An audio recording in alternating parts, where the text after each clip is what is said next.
And interestingly, what's going to happen is, let's look at one more example.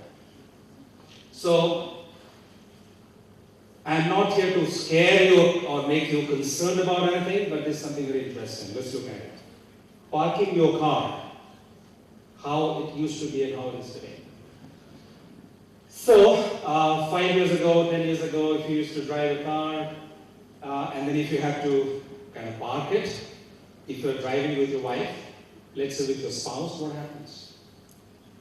If you're trying to park your car, if you're trying to bring it back, your wife would get down and then say, hey, well, now turn left, then turn right, go a little towards the left, hey, hang on, you don't hit the pillar, be careful. And now you're fine, absolutely okay, and then you manage to park your car. Okay? What's happening today? So the cars, which are cameras, fitted with sensor, which doesn't require anybody to get down and help you, take your car back and then park it. This is interesting. So your wife used to be the subject matter expert when you're trying to take your car behind and help you, handhold you, and then teach you how to do it. Today, that role of that particular role has disappeared with the invention of technology. Is it scary? Alarming? A lot of things that we are doing today will disappear. But there is a good news. The good news is, while the role of the wife as a subject matter expert has changed, that particular role has disappeared. The good news is the wife has not disappeared.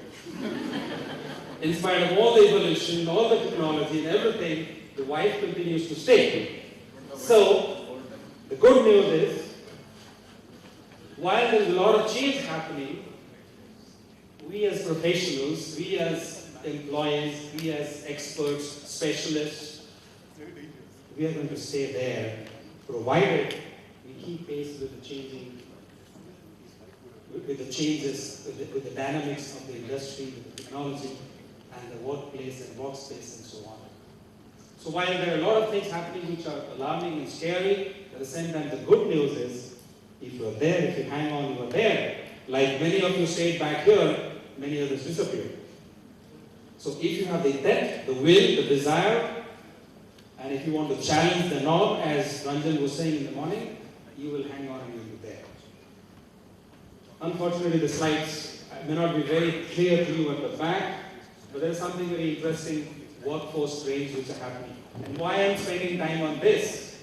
Because HR practitioners, as future employees, future people in the workforce, we need to know what's happening and then align ourselves accordingly and then be prepared for the future and face the future. Take on the future. So, 1/3 of the jobs, 1/3 of the workforce today would become outdated in the next 5 years in terms of the skills and competencies. So this means something very important to you. So the curriculum that you're going through today, the syllabus, by the time you get into the job, some of the concepts that you have learned might have become outdated.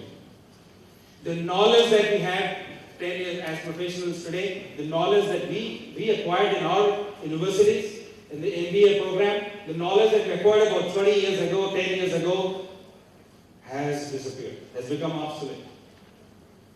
And the fact that we are standing in front of you today because we have tried our best to keep pace with the changing times and continue to evolve and upskill ourselves, that's why we're here today, probably. The knowledge that we're using today, did not exist 10 years back, 20 years back. The knowledge that you're going to use in future, 10 years from now, does not exist today. Knowledge does not exist. It has to evolve over time. So what it essentially means is there's a need for organizations and HR practitioners to enable their workforce to become skilled and upskilled on an ongoing basis. That's the most important thing for HR practitioners. Any job that we think about, it will have a digital component as we move forward. And as the CEO of Google in one of the conferences was saying recently, that while the government will have to spend money on education for children and for students in universities, organizations will have to invest in the education of their people. And education of the people who are there in the mid-career and whose skills have become outdated and they have become jobless because they don't have the relevant skills.